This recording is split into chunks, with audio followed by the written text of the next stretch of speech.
एक बार की बात है, मथुरा के पास एक छोटे से गांव गोकुल में नंद बाबा के घर एक अद्भुत बालक ने जन्म लिया। उसका नाम रखा गया कन्हैया।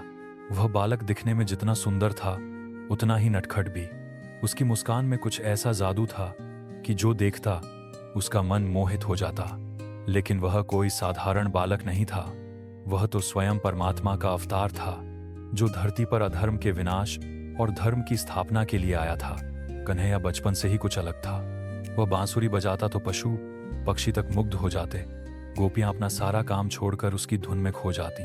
लेकिन उसकी शरारतें भी कम न थीं। कभी मक्खन चुराकर खा जाता, कभी गोपियों के घड़े फोड़ देता, तो कभी यशोदा मैया की आंखों में झूठी मासूमियत भरकर अपनी गलती छिपा लेता। मगर जब कोई उसे डांटता तो वह ऐसी भोली मुस्कान बिखेरता कि गुस्सा खुद शर्मिंदा हो जाए। एक दिन यशोदा मैया ने उसे मक्खन खाते पकड़ लिया। क्रोध में आकर उन्होंने कन्हैया को उखल से बांध दिया। पर उस दिन कुछ अद्भुत हुआ।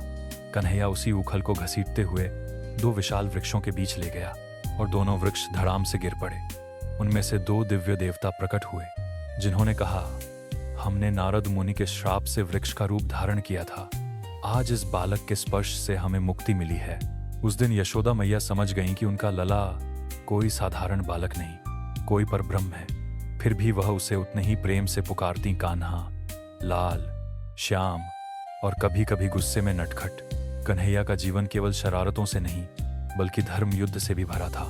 पूतना, शक्तासुर, तृणावर्त और अघासुर जैसे असुरों को बाल रूप में ही पराजित कर देना। यह दर्शाता है कि वह बालक केवल गांव का चंचल बच्चा नहीं बल्कि साक्षात नारायण थे। एक बार की बात है, जब यशोदा मैया ने कन्हैया से पूछा, लाला तू मक्खन क्यों चुराता है?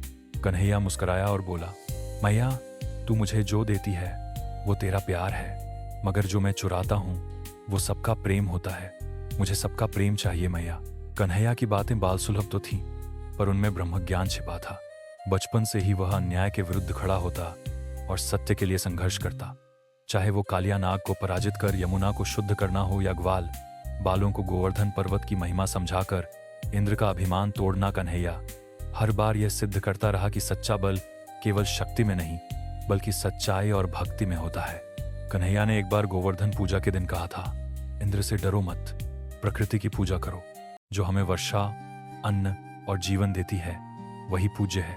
और जब इंद्र ने क्रोधित होकर वर्षा की तो कन्हैया ने छोटा सा गोवर्धन पर्वत अपनी छोटी अंगुली पर उठा लिया। 7 दिन तक। यह कोई चमत्कार नहीं, यह एक संदेश था। जहां विश्वास है वहां कोई संकट टिक नहीं सकता।